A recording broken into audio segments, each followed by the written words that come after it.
over and over again. I'm going to fucking burst at any second.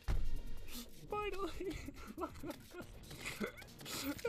After that absolute mess of emotions and malice, I decide that some better Đây words thì em are học definitely bơi warranted before we đến take núi on Plantera. I cha. also plan on giving the jungle time to spread the chlorophyte that spawned in. I replace the spawner blocks in my mob grinder with mud in order to have tortoises spawn, but the jungle takes absolutely forever to spread in my arena, meaning we can't get the turtle shells just yet. I explore the actual jungle in order to find more jungle grass seeds and maybe a tasty and juicy little life fruit treat or two for me. I die a lot. That's a given. I can't feel any emotion after Skeletron Prime. I'm a walking void. I AFK a lot more in order to let the jungle spread some more and begin getting a variety of spawns in my arena, which is fantastic for our cause. We Đòi use lại full hoa. total armor before we challenge Plantera. After a succulent little AFK session, we decide to exploit the jungle for its natural resources in the name of big business, smog production, and car battery ocean tossing, and grab all the chlorophyte possible. I say grab all the chlorophyte possible, and it is a smooth, clean endeavor on screen, but I am only assuming by now that it's natural to know that I died an unholy amount. This took me far longer than I would have ever expected. See, that's the thing about Further Worthy. You never quite know what to expect. Will bosses be very large? Will bosses be very small? Will bosses shoot bombs that destroy your entire fucking landscape? Who knows? We make our turtle armor and proceed to make a few more last-second fixes. I contemplate on all of my bad decisions I've ever made in my entire life while I expand the original Queen P arena into a Plantera arena. This also takes an ungodly amount of time, but it gives me purpose in this cold, cold world. Every time I place a wall, however, I feel a little bit more joy again, as I know it'll keep this goddamn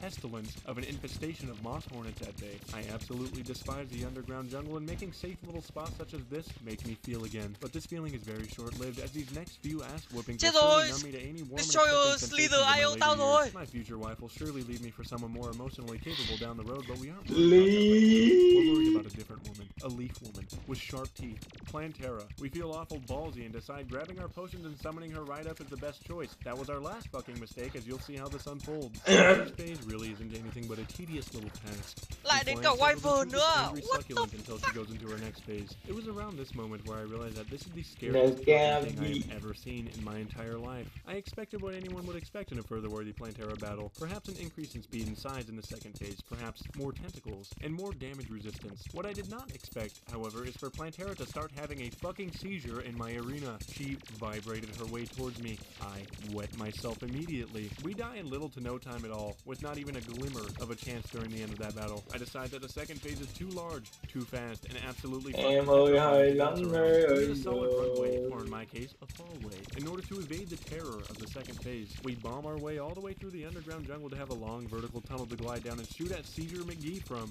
I feel ballsy again, my mistake, and decide to summon her up. Again, we absolutely cream Plantera in her first phase, Rule 34 style, and get her to go cuckoo mode in her second phase. This is when we make use of our tunnel we spent so much time fashioning. It's working phenomenally, except for just one key little part that really fondles our shaft in the end. That's just it. The tunnel ends. Just when you think Plantera couldn't freak it any harder than she already is, she proves us wrong yet again in Ghost Barrel, absolutely fucking demolishing us. I watch as Plantera descends directly into hell. It's at this point where I realize my damage output is simply not great enough. I must improve my weaponry, growing our caucus by several inches. Nice cock! I make an Avenger emblem to increase our overall damage output, then get a Solar Eclipse to try and farm it to the best of my ability. This is when it hits me that the Death Sickle really picks up Plantera's thick, juicy, oiled up, bouncing ass, and we should grind for it as much as we can. The Solar Eclipse provides us with some decent loot, but not quite what we're looking for. I say now, thank God, for the fairly newly implemented sleeping mechanics in this game. I try Plantera again, and she decides she's too good for us and despawns on her own. I grind out another Solar Eclipse, then another, and we finally get a Death Sickle. We reforge it and get ready for battle immediately. This weapon works phenomenally already. I could not be happier. I cannot wait to use this bad boy on Plantera. I will gain 0 sexual satisfaction from it, but we will obtain game progression, which is just as good, if not better. We charge into battle after scouring the bowl for what felt good. The first phase is surreal. I feel a great sense of deja vu overcoming me, as it feels like I sure have done this many times before. Before I have too much time to think about it and go into existential crisis mode, she changes into her second phase. We quickly hop into the tunnel and start gliding our way down. Everything is going quite well, until it didn't. We scraped this battle by a fucking hair. I wish you could all feel what I felt in this moment. Pure ass-clenching fuel. We barely beat Plantera, but nonetheless, we beat her ass. It's at this point that I feel like a 90s school bully. Put on my flaming Converse, slicked back my hair, and put on an epic leather jacket to go give Gollum a swirly. What I didn't know at the time was that I was the one who'd be getting the purple nurples and atomic wedgies in front of my crush. I worked my way through Gollum's strange frat house filled with geeds of all shapes and sizes, but the geeds overcome my power, and I fall subject to becoming part of their cool guy fraternity. Not for long, however, as we die a couple more times and finally make it through to the frat guy overlord's main hideout and set up shop there. He will not be happy about us taking down his hot girl and fast car posters, but we don't care. We are upstanding members of society who will be subject to no such ludicrous decorations. We deck the place out with a small platform, disarm the traps, and post up a campfire for a small regeneration buff. Absolutely nothing could prepare me for what was to come next. Tiny Gollum!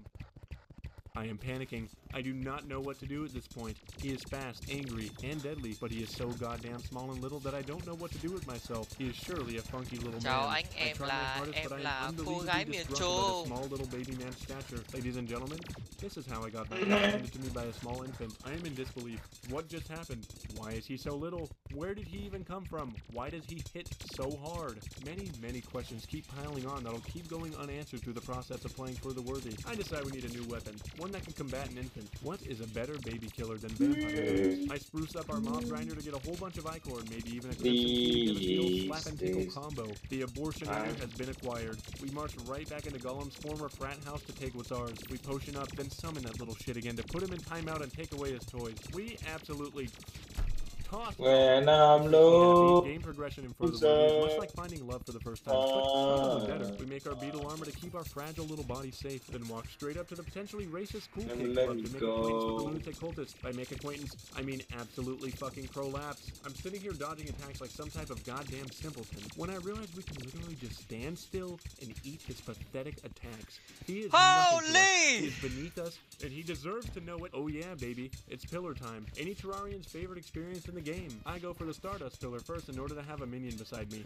It only helps slightly with feeling so cripplingly alone after some time, but hey, they're here to help, and that's all that matters. Chào anh, em là cô gái miền Trung. Fucking cheese it. God, I love doing this. Check this shit out. Watch this cheeses.